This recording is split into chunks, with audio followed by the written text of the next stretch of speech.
প্রথমে শাকটা ছোট ছোট করে কেটে পরিষ্কার করে ধুয়ে নিয়েছি। এরপর পরিমাণ মতো লবণ, হলুদ আর সামান্য জল দিয়ে ঢাকা দিয়ে সেদ্ধ হতে দেব। ঢাকা দিয়ে সেদ্ধ করে নেব।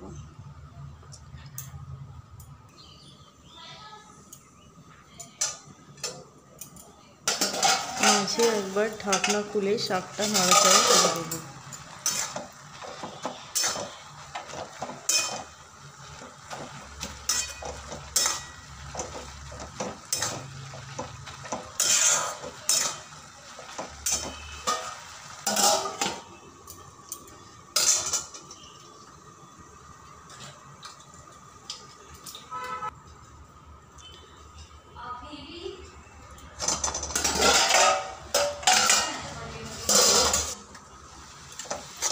শাকটা সেদ্ধ হয়ে গেছে, জলটা শুকিয়ে গেলে নামিয়ে নেব।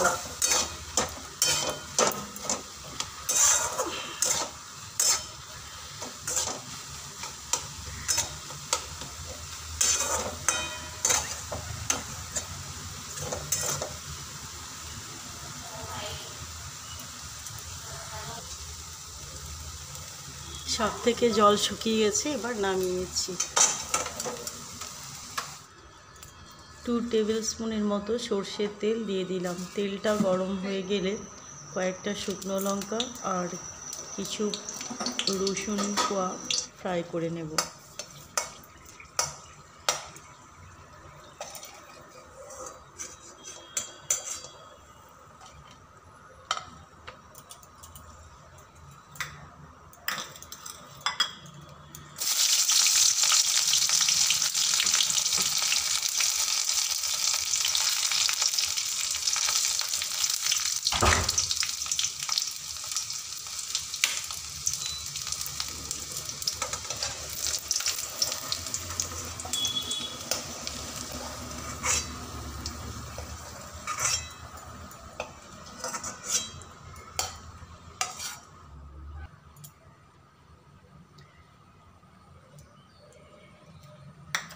শাকটা মোটামুটি ঠান্ডা হয়ে গেছে।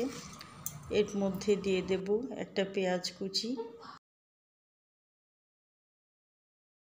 ফ্রাই করে রাখা লঙ্কা, রসুন আর তেলটা দিয়ে ভালো করে মাখিয়ে নেব।